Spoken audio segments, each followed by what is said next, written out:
아멘.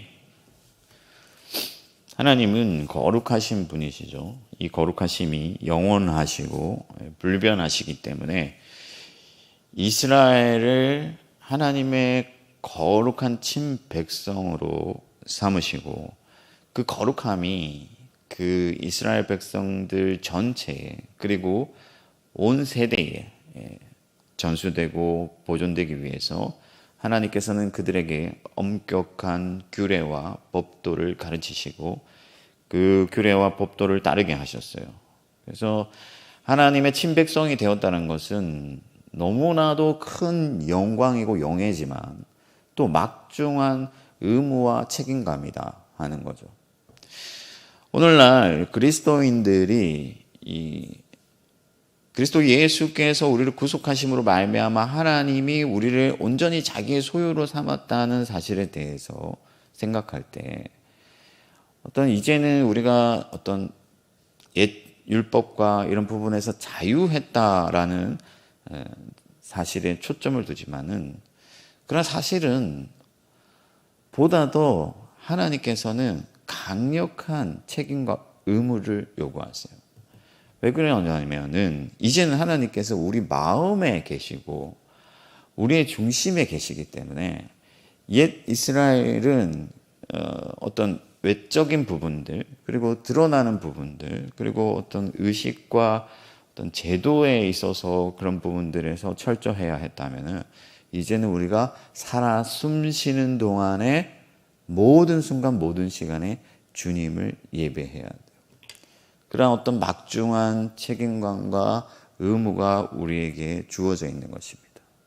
그러나 이것을 옛 사람들은 할 수 없었지만은, 그러니까 율법에 매여 있는 이스라엘 사람들은 율법도 제대로 지킬 수가 없었지만은, 우리에게는 더 강력한 어떤 의무와 책임이 있음에도 불구하고 우리가 그것을 지켜갈 수 있는 이유는 우리에게 이제 하나님께서 성령을 주셨기 때문이고, 예수 그리스도의 십자가의 피가 우리를 온전히 깨끗게 씻으셨고 그분의 사랑이 항상 우리 마음에 있기 때문에 이제 하나님의 사랑으로서 또 그 성령으로서 그 아들 예수 그리스도의 공로로 말미암아 우리는 전보다 더 거룩함으로 나아갈 수 있게 되는 것입니다. 그래서 하나님께서는 우리 새 이스라엘, 우리 오늘날 신약 교회에도 동일한 어떤 거룩함을 요구하시는데 옛 율법에는 매일 필요가 없죠. 지금까지 계속 강조한 것처럼. 그러나 그 율법에 담겨 있는 하나님의 요구와 의무는 우리에게 매우 중요하다 하는 것이죠.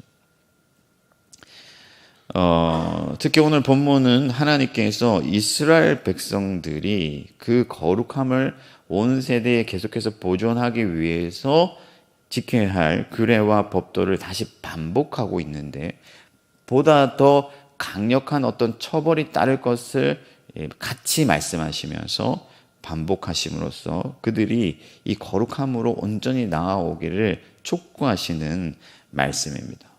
그러면 하나님께서 어떤 부분에 어떻게 우리가 거룩함을 보존해야 될지, 어떻게 우리가 하면은 그 거룩함을 온전히 지켜나갈 수 있을지를 말씀하여 주시는데 그 부분들을 살펴보면서 오늘 우리 하루의 삶에 이것을 적용해 보기를 원합니다.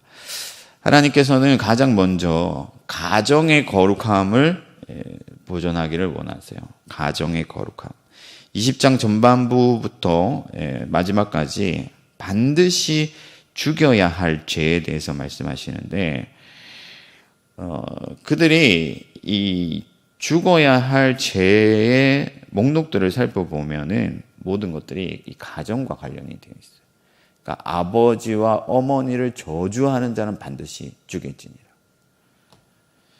다른 남자의 아내나 다른 여자의 남편과 간음하는 자는 반드시 죽일지니라.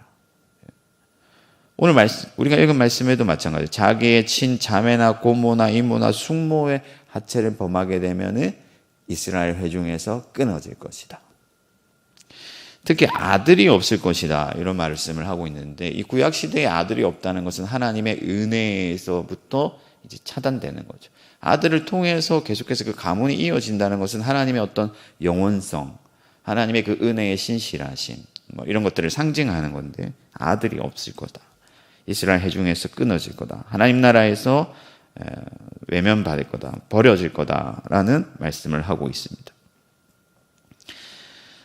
물론 이제 오늘날은 아들이 없다 그런 것은 아니죠. 이 구약의 어떤 그 계시의 측면에서 볼 때 그렇다 하는 것이고요. 그럼 하나님께서 왜 이런 말씀들을 하셨냐면요. 가정은 하나님의 나라의 기초가 되기 때문에 그렇습니다.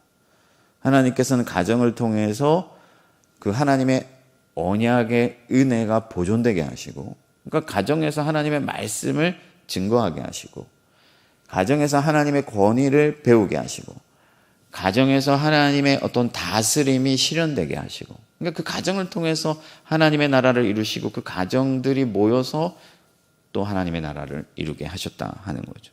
오늘날 신약교회에도 마찬가지예요. 예수님은 십자가에 못 박혀서 돌아가시는 그 순간까지도 자기의 육신의 어머니를 생각하셨습니다. 사랑하는 제자에게 이제는 너의 어머니다. 그렇게 말씀하셨어요. 무슨 의미겠습니까? 너의 어머니같이 잘 돌보라 하는 거죠. 여러분, 이 말씀은 굉장히 놀라운 말씀이에요. 예수님은 하나님이시죠. 예수님은 하나님이신데 자신의 어떤 그 피조물에 불과한 육신의 어머니 마리아를 끝까지 죽음 가운데 죽어가시는 그 순간까지도 생각하시면서 하나님의 나라를 보존하시는 그 하나님의 섭리를 존중하고 또 그 섭리에 복종하시고 또 그 섭리를 사랑하셨어요.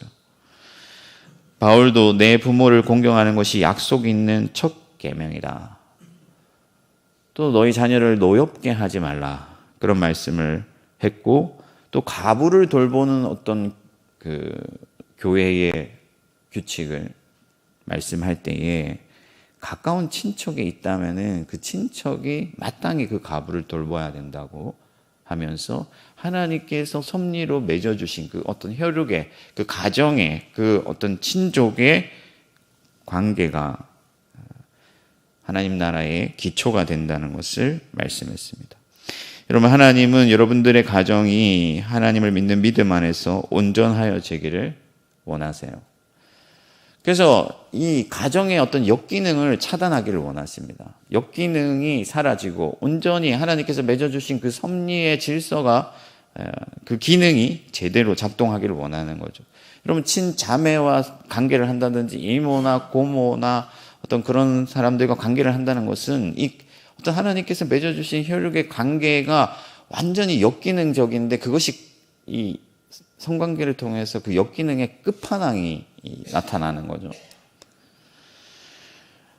꼭 그렇게까지 아니더라도 하나님께서는 부모가 자녀를 사랑으로 양육하지 아니하고 자녀를 노엽게 하고, 예전에 어릴 때 보면요, 제가 친구 집에 놀러 갔는데 그 어머니가 이 쇠가 만발이 빠질로 막 이러면서 막 방을 치우지 않았다고 막 하는데, 이 쇠가 만발이 빠진다는 게 저는 어릴 때 무슨 말인지 몰랐어요. 그냥 친근한 욕인 줄 알았어요. 그냥 자식들한테 야단칠 때 하는 말인가 보다 이렇게 생각했는데, 커서 알아보니까 혀가 빠진다. 이게 그러니까 사람이 죽으면 이렇게 혀가 빠진대요. 그러니까 혀가 경상도 사투리로 쇠거든요. 쇠가 빠진다. 그러면 목매달아 죽을 사람들을 말하는 건데 자식한테 그런 말을 막 내뱉는 거예요. 그러니까 이게 역기능이죠. 또한 자녀들이 그 부모를 공경하지 아니하고 멸시한다든지, 남편이 아내를, 아내가 남편을 오롯이 사랑하지 아니하고 아끼지 아니하고 서로를 멸시하고 저주하고 불만을 품고 공격한다든지, 그런 것들은 하나님께서 다 싫어하시는 가정의 역기능이에요. 그런 것들을 통해서 하나님 나라의 기초가 되는 그 가정이 흔들린다면은 하나님께서는 그것을 원하지 아니하신다 하는 거죠. 사랑하는 성도 여러분, 여러분의 가정은 어떻습니까? 하나님께서 맺어주신 그 아름다운 가정을 하나님의 나라의 든든한 기초로 삼아가시기를 축복합니다. 서로 아끼고 돌보고 섬기고 사랑하고 그러한 가정이 되어서 하나님이 늘 거하시는 가정, 임마누엘 가정이 되시기를 축복합니다. 두 번째는 이 세대를 분별해야 된다는 거죠. 이 사회의 거룩성을 말하는 건데, 너희는 내가 너희 앞에서 쫓아낸 족속의 풍속을 따르지 말라. 그들이 이 모든 일을 행함으로 내가 그들을 가정히 여겼노라 말씀하십니다. 하나님은 하나님의 땅을 더럽힌 이방 민족을 쫓아내시고 그 땅을 하나님의 나라로 회복하기 위해서 이스라엘을 초청한 거예요. 하나님께서 그래서 아브라함에게 처음부터 땅을 약속하셨죠. 땅이라는 것은 뭐냐면은 하나님께서 사랑하는 그 인간들을 먹이고 또 입히고 그들을 보호하고 그들을 채워주기 위해서 주신 하나님의 거룩한 선물이에요.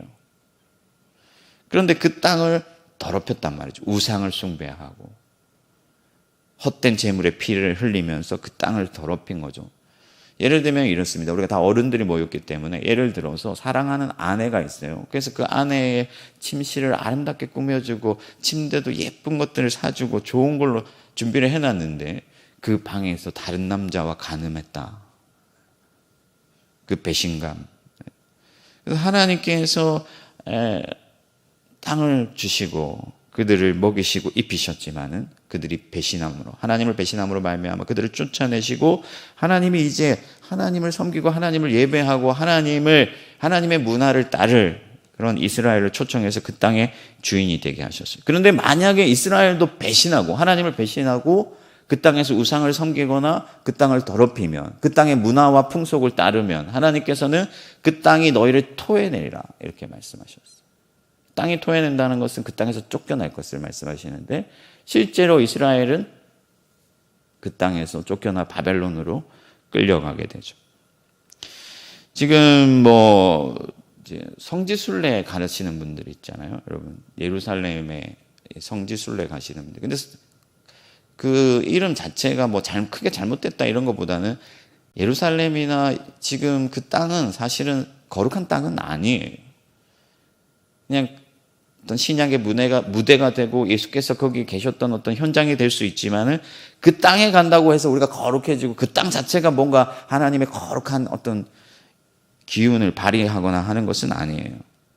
그러면 오늘날 우리에게 있어서 땅은 뭐냐?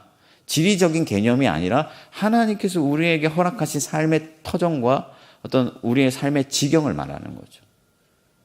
거기서 하나님의 나라가 이루어져야 된다 하는 거예요.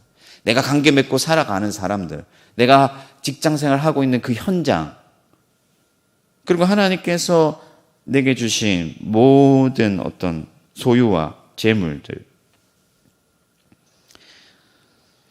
이런 것들이 다 하나님의 나라가 되어야 된다 하는 것입니다. 그래서 바울은 너희는 이 세대를 본받지 말라. 그리고 이 세대를 분별해라.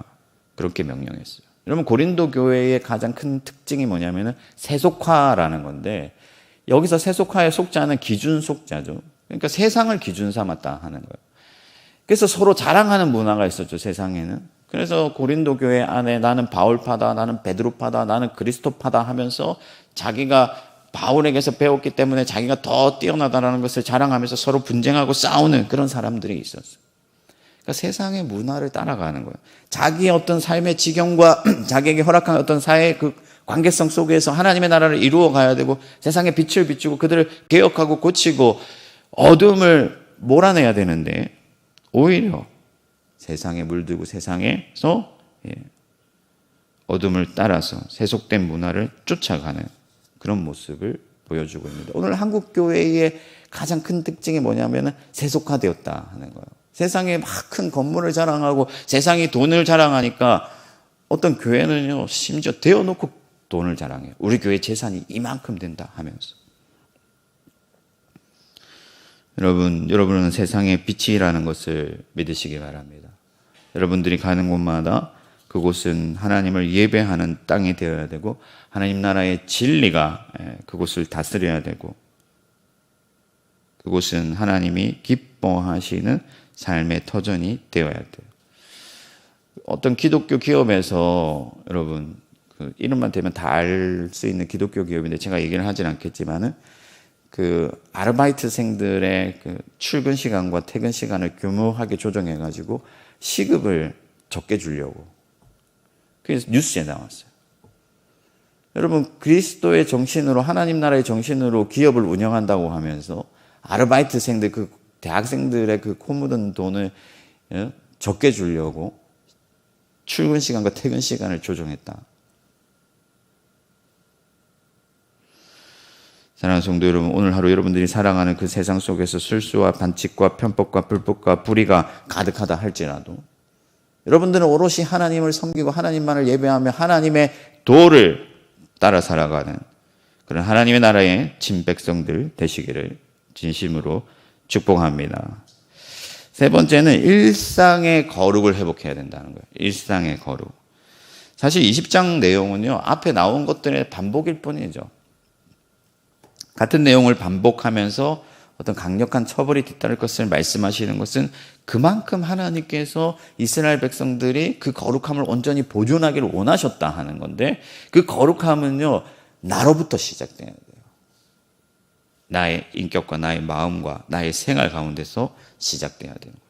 그래서 하나님은 정한 것과 부정한 것을 엄격히 구별하게 하시고, 어떤 것들은 먹지 못하게 하시고, 어떤 것들은 가까이 하지 못하게 하심으로써 자기의 어떤 정결성을 보존하기를 원하셨다 하는 거예요. 그리고 누군가가 박수무당이 되거나 뭐 신접한 자가 되어서 자기 몸을 더럽히면 그를 반드시 죽이라고 말씀하셨어요. 그래서 그런 것들은 아예 가까이 하지 못하게 하셨습니다. 예수님도 마찬가지예요. 여러분, 예수님은 너희가 차든지 덥든지 하라 이런 말씀을 하셨어요. 여러분들 이 말씀이 어떤 의미냐면요, 저는 어릴 때 목사님께 그렇게 배웠습니다. 이왕에 하려면 좀 뜨겁게 열심히 해라 이렇게 배웠어요. 근데 제가 커서 신학교에 들어가 보니까 그 말씀이 아니더라고요. 어떤 의미냐면은 이거는 그때 고대 근동의 사람들은요, 물을 데워서 먹든지 차게 먹든지 둘 중에 하나예요. 미지근한 물은 마시지 않습니다. 미지근해진 거는 이거는 소용이 없는 거죠. 그래서 뱉어내는 거죠. 그러니까 예수님께서 지금 하시는 말씀은 뭐냐면은 너희가 분명한 어떤 정체성을 가지고 너희 삶에서, 너희 일상에서, 너희 생활 속에서 그 거룩함을 온전히 보존함으로 말미암아 그리스도께서 받으실 만한 거룩한 산 제물이 되어야 된다 하는 말씀을 하는 것이죠. 하나님이 여러분 자신을 거룩한 산 제물로 받으시는 것을 믿으시기 바랍니다. 형제와 다투는 일이 있거든 가서 화해를 이룬 뒤에 와서 제물을 드리라고 말씀하셨어요. 그러니까 여러분, 단지 제사를 드리는 것이 목표고 그 제사 행위 자체가 목표라고 하면 하나님께서는 그에게 돌아가서 형제와 화해를 하라고 말씀하실 이유가 없잖아요. 하나님이 받으시는 제사는 항상 우리 자신이기 때문에 하나님께서는 먼저 여러분들의 삶 가운데서, 여러분들의 마음 가운데서 하나님의 나라가 이루어지기를 원하시는 것이죠. 그러므로 여러분들의 마음과 여러분들의 삶을 하나님께 드릴 수 있도록 거룩히 구별하시길 바랍니다. 아이들을요, 학교 보낼 때 제가 제일 불안했던 게 뭐냐면은, 아이들은 나가면 일단 욕부터 배워오죠. 그러니까 세상으로 나가면은 금방 세상에 물들어요. 저희 아이들이 아직까지는 그렇지 않은 것 같은데 모르겠어요. 항상 염려가 되고 기도를 하고 있습니다. 여러분들이 하는 말과 여러분들의 어떤 행실과 여러분들이 만나는 사람들과 여러분들이 가는 장소를 구별하시고 또 주의하시고, 성경의 말씀대로 악은 어떤 모양이라도 다 내어버리시길 바랍니다. 디모데 친구들 중에 어떤 친구들은요, 남자친구가 생기고 여자친구가 생겼다고 점을 보러 가요. 대학생들 사이에서 유행하는 그런 타로점. 뭐 재미삼아 볼 수도 있지 이렇게 생각할 수 있지만은, 하나님은 그리스도 예수의 자신의 독생자의 피를 흘려서 우리를 하나님의 거룩한 소유로 구별하시고 자신의 것으로 삼으셨다 하는 거예요. 그래서 악함은 어떤 모양이라도 내어버리고 우리가 온전히 하나님의 것이 되기를 원하시는 것이죠. 오늘 하루 여러분의 말과 행동과 생활이 하나님 앞에서 거룩하여지도록 결심하고 기도하고 하루를 시작하시기를 축복합니다. 말씀을 정리하겠습니다. 여러분, 하나님은 여러분들의 하나님이 되시려고 여러분들을 거룩하게 하시기 원하셔서 자신의 독생자 아들 예수 그리스도를 십자가에 못 박았습니다. 이제 여러분들의 마음과 여러분들의 생활과 여러분들의 어떤 지경과 또 여러분의 가정을 그 예수 그리스도의 피 위에 세워서 온전히 거룩하게 하시고 하나님의 기쁨이 되는 여러분들이 되시기를 주님의 이름으로 축원합니다. 하늘에 계신 우리 아버지의 이름을 거룩하게 하시며 아버지의 나라가 오게 하시며 아버지의 뜻이 하늘에서와 같이 땅에서도 이루어지게 하소서. 오늘 우리에게 일용할 양식을 주시고 우리가 우리에게 잘못한 사람을 용서하여 준 것 같이 우리 죄를 용서하여 주시고 우리를 시험에 빠지지 않게 하시고 악에서 구하소서. 나라와 권능과 영광이 영원히 아버지의 것입니다. 아멘.